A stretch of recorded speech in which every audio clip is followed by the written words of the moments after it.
उनके मुंह से क्या निकल जाता है वो पूरे देश ने सुना, ठीक है ना। और योगी जी संसद में खड़े होकर, सदन में खड़े होकर बोलते हैं कि मेरे ऊपर आपराधिक मुकदमे रोके दिखाते हैं। कभी इनके नेता कहते हैं हमारी जान को खतरा है। जब नेताओं की जान को खतरा है तो जनता की जिम्मेदारी कौन लेगा सुरक्षा की? जब आपकी जान को खतरा है तो आप पाकिस्तान भाग जाओ, आप पाकिस्तान भाग जाओ, हिंदुस्तान में रह क्यों रहे हो? जब आपकी जान को खतरा है, आपकी सरकार, आप कहते हो कि भैया हिंदुओं को खतरा है। प्रधानमंत्री क्या है? हिंदू। राष्ट्रपति क्या है? हिंदू, ठीक है ना। गृह मंत्री क्या है? हिंदू। वित्त मंत्री क्या है?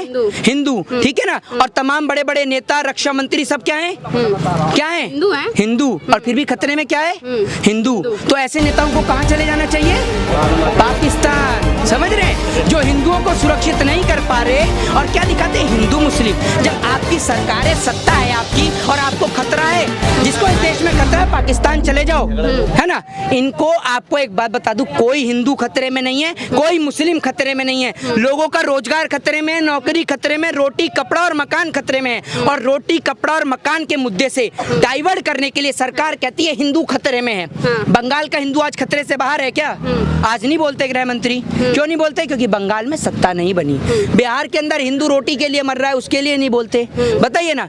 उत्तर प्रदेश में लोग परेशान है, युवा परेशान है, बेरोजगार हैं, उसके लिए नहीं बोलते, ठीक है ना। तो इनको कोई फर्क नहीं है हिंदू मुस्लिम से। अभी आपने देखा ही होगा कि किसके पोर्ट पे वो 9,000 करोड़ जो हीरोइन बरामद हुई। सोनू सूद के जगहों पर छापे मारे गए हैं, उधर 3,000 किलो बरामद जो हीरोइन हुई है, उसको लेकर शांत क्यों दिखाई दे रहे हैं? भैया सोनू सूद के घर पे छापा तो इसलिए पड़ रहा है क्योंकि उसकी कमी ये थी कि जो मजदूर पैदल जा रहा है, सरकार की तरफ से उसको डंडा मिल रहा था और एक आदमी ने आके उनकी मदद कर दी, उनको खाना प्रोवाइड करा दिया, बस प्रोवाइड करा दी। तो सरकार तो उनके घर पे रेड डालेगी।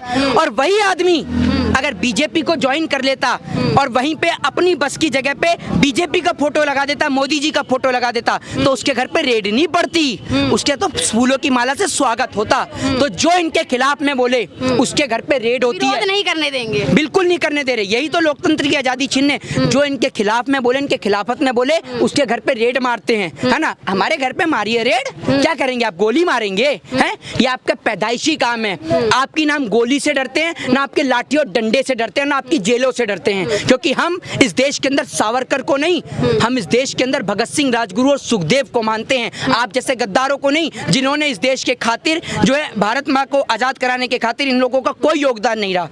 आज अगर बॉर्डर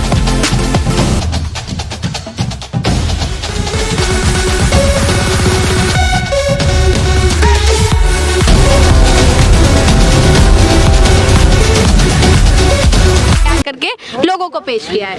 क्या पेश किया योगी जी ने? कि अच्छे भले इंसान को आपने अंधभक्त बना दिया, हिंदू और मुस्लिम करके देश को बांट दिया, महिलाओं को असुरक्षित कर दिया, ये और युवाओं को बेरोजगार कर दिया। ये मैनिफेस्टो योगी जी ने रखा है क्या 4.5 साल का? बताइए, 4.5 साल के कार्यकाल में आप 4 काम बता दीजिए योगी जी ने किए हों, और जनता भी सुनना चाहती है आपके मुंह से ही। आप बता दीजिए क्या काम किया है। उन्होंने अपने इसमें लेखे जोखे में तैयार बताया है कि हमने शौचालय दिए, गैस दी, राशन दिया, आवास दिया। जो उन्होंने बताया मेरे को वो बताने तो दो आप यार। उन्होंने अपने 4 काम जो ये विकास कार्य जिन्हें वो कह रहे हैं वो बताए हैं, तो आपने पूछा, मैंने बताया आपको। सारे पत्रकार शौचालय क्यों पकड़ के बैठते हैं? उन्होंने अपना विकास कार्य गिनवाया है ना। आप यूपी में जाके सबसे पहले शौचालय जाती हैं? नहीं, आप यूपी की बात मत करिए। उन्होंने जो अपना विकास कार्य आपने बताया है ना, आप पूछ रहे हैं ना मुझसे। आपने बता लीजिए। आपने पूछा ना, मैंने बताता हूँ। तो आप एक बात है, जनता के पास खाने को रोटी नहीं है क्या? खाली राशन नहीं दे रहे हैं, वो भी तो बता रहे हैं कि हमने राशन दिया है। एक मिनट, आपके घर पे राशन आया भाई? किसी के घर पे? क्या तो जनता ही नहीं है? जनता क्यों नहीं यार? उन्होंने बोला है जब, तो वो हम आपको बता रहे हैं। मैं देखिए, आप मुझे इस तरीके से बोल रहे हैं सिर्फ मैंने पेश किया हो, पहले मैंने नहीं पेश किया ना। ये आप मुझे ऐसे क्यों बोल रहे हैं? पहले मेरी बात ये सुनिए, मेरे 10 लाख रुपए आप कब देंगी ये बताइए। मैंने 10 लाख रुपए का वादा किया है आपसे। एक बात आप मुझे बताइए, नहीं 10 लाख रुपए आप क्यों नहीं देंगी? आपने कहा ना कि उन्होंने बोल दिया, तो मैंने भी बोल दिया कि मैंने आपको 10 लाख रुपए दिए। अगर आपको सबूत पेश ही नहीं करना, जनता जनता यहाँ खड़ी है, आप कह रहे हैं राशन दिया है, जनता मना कर रही है, तो राशन कहाँ दिया है? राशन के अंबानी अडानी को दिया है। आपने कहा 20,000 करोड़ का चूरन, वो चूरन आपने कहाँ दिया? आपने बताया है? आप कहते हैं गरीबों को मिला, और गरीबों से पूछ लो, गरीब ये खड़े, भाई आपको मिला है कोई वो 20,000 करोड़ में कोई सहायता? बताइए, कुछ भी नहीं मिला जनता को।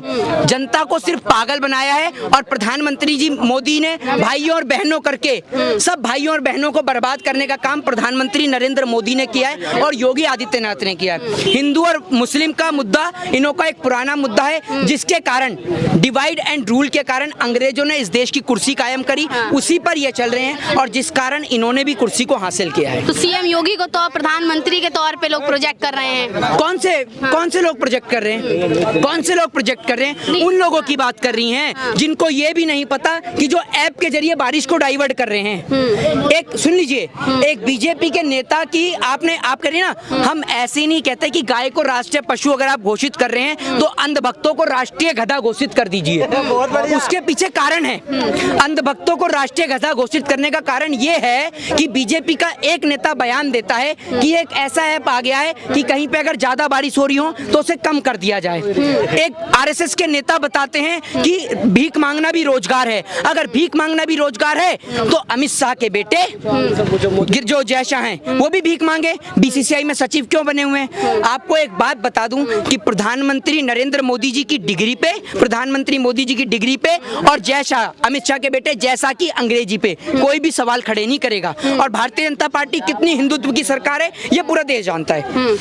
अभी एक साधु महात्मा ने आत्महत्या की या हत्या की, वो पूरे देश के सामने है। कितने ब्राह्मणों की हत्या हुई वो पूरे देश के सामने है। दलितों की बहन बेटियों के साथ में आत्महत्या होती है तो इनके नेता किस तरीके की बयानबाजी करते हैं, ठीक है ना, वो पूरा देश सुनता है। तो आप ये बताइए इनको किस नाम पे वोट मिलेगा? इनको कोई समाज आज वोट देने को तैयार नहीं है, चाहे वो कोई भी समाज के व्यक्ति हो, चाहे वो शूद्र हो, वैश्य हो, ब्राह्मण हो, क्षत्रिय हो, दलित हो, एससी हो, एसटी हो, ओबीसी हो, ठाकुर हो, कोई भी इनको आज वोट देने को तैयार नहीं है। पब्लिक तो ये सोच रही है कि इनको वोट की जगह ना इनको मारेगी ना पीटेगी।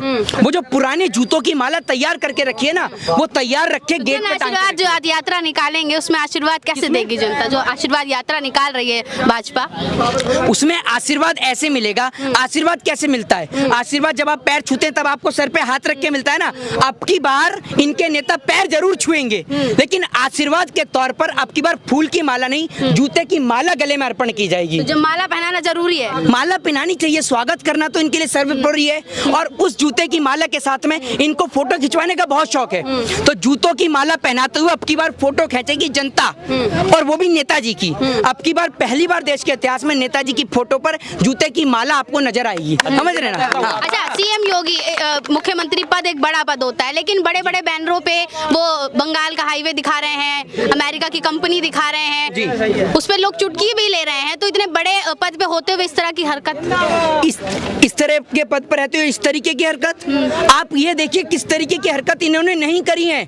अभी एक योगी जी की बाइट है या पता नहीं किसकी है, जो भी आपने देखी होगी, एक बार जब माइक लग जाता है तो वो किसान का बेटा है, ठीक है ना, किसान वहाँ खेत में मर रहा है और उसका बेटा सरहद पे मर रहा है। कोई नेता का बेटा नहीं मर रहा सरहद पे, अगर मरता है तो आम आदमी मरता है। बाकी देश की जनता जो है वो हिंदू मुस्लिम कराकर ये लोग आपस में वोट ले जाते हैं और कुर्सी को हत्या लेते हैं। तो देश की जनता से निवेदन है, जितने भी भाई आप लोग खड़े हैं, मुझे नहीं लगता कि आप लोग बीजेपी को वोट देंगे।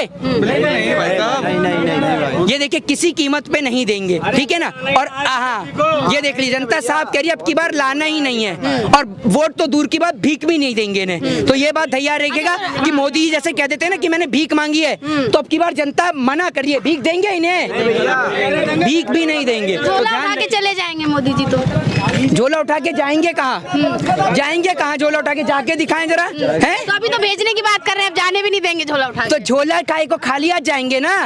जब कहते हैं मैं तो फक्कर फकीर हूँ, तो खाली हाथ आए थे तो खाली हाथ ही जाओगे, झोला थोड़ी लेके जाओगे। झोला भी नहीं ले जाने देंगे। जी, झोले में अगर जनता का पैसा देना पड़ेगा ना, जो रेलवे का प्राइवेटाइजेशन हुआ, एयर इंडिया का हुआ, प्राइवेट और BSNL का हुआ, MTNL का हुआ, बताइए ना। आज जो शिक्षा के तौर पे शिक्षा माफिया घूम रहे हैं, 85 हजार रुपए स्कूलों के अंदर, प्राइवेट स्कूल में एडमिशन फीस लग रही है, 10,000 रुपए सिक्योरिटी की फीस जमा हो रही है। एक आम आदमी कहां से जमा करेगा? तो देश की जनता से निवेदन है कि शिक्षा और रोजगार के नाम पर अगर अपने बच्चों को पढ़ाना है तो भाजपा को वोट ना दे। जय हिंद, जय भारत। राकेश टिकैत ने बयान दिया है, पहले उन्होंने बोला तालिबान से कंपैरिजन किया था उनका, अब कह रहे हैं कि बंदूक की नोक पर वो सरकार बनाएंगे। जी, तो बना सकते हैं बंदूक की नोक। भारतीय जनता पार्टी को वोट नहीं मिलने वाला, भारतीय जनता पार्टी की सरकार नहीं बनने वाली है, चाहे कोई भी सरकार में आए, कोई भी सत्ता में आए। अब की बार सत्ता बनेगी किसान के नाम पे, युवा नौजवान के नाम पे, शिक्षा और बेरोजगारी के नाम पे। जय हिंद, जय भारत।